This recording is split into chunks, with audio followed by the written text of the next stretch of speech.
Hey y'all, and welcome to Narcissism or Trauma Response Part 2, right? These two that I'm going to talk about, they go hand in hand. So I'm going to say them at the same time, right? Oversharing and overrelating, right? So we know that the covert narcissist has a tendency to be a victim all the time, right? But I'm going to tell you, oversharing can also be a sign of trauma, right? When a person has been raised in dysfunction and narcissistic abuse, right, they have a tendency, once they meet somebody that they really can, or feel like they really can trust, right, they'll start spilling. And they only spilling because really they need help, right? The things that you hearing them say, it's probably their first time saying it out loud to somebody, right? And because they trusted you, now they tell you everything. They just dump it on you. And at some point for you, you may feel like, dang, like, they don't never think about me. Like, they don't be asking me. And then you start to look, narcissism. No, right? It could very well be a trauma response. Could be the fact that they never had nobody that listened. They never felt safe enough to talk. They definitely need therapy. But what they doing right now is testing their trust with you, right?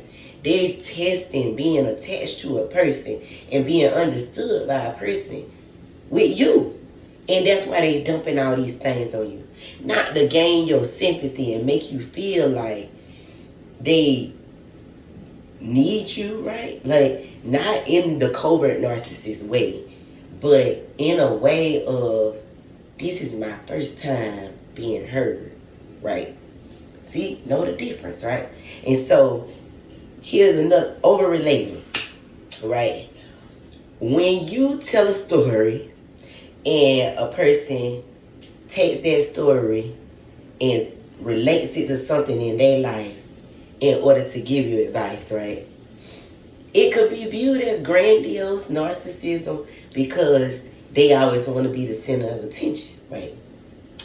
But it could also very well be overrelated because at one point in this person's life, they never felt understood, right?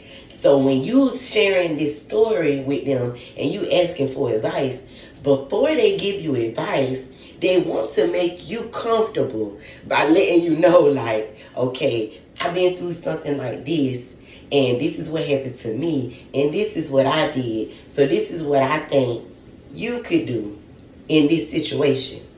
Not to take the emphasis off of you and what you're going through or how you're feeling, but really to comfort you and let you know that you're not alone, and this is how they handled it when they were in this situation. Because 9 times out of 10, when they was in the situation, they didn't have a you or them, right? They didn't have a person like you got them who was trying to be understanding to you and what you're going through. They felt alone. They felt misunderstood. So now they are overly relating to everybody in every instance because they want to give others understanding because they didn't feel like they got understanding, right? So over relating and oversharing, they definitely could be viewed as narcissistic characteristics, but they are also trauma response, right? I'm going to stress to y'all all week, ask the right questions, right? Ask questions for understanding, right? Allow people to answer and listen to their responses before you determine if that is NPD or trauma, right? I love y'all. I'll see y'all tomorrow.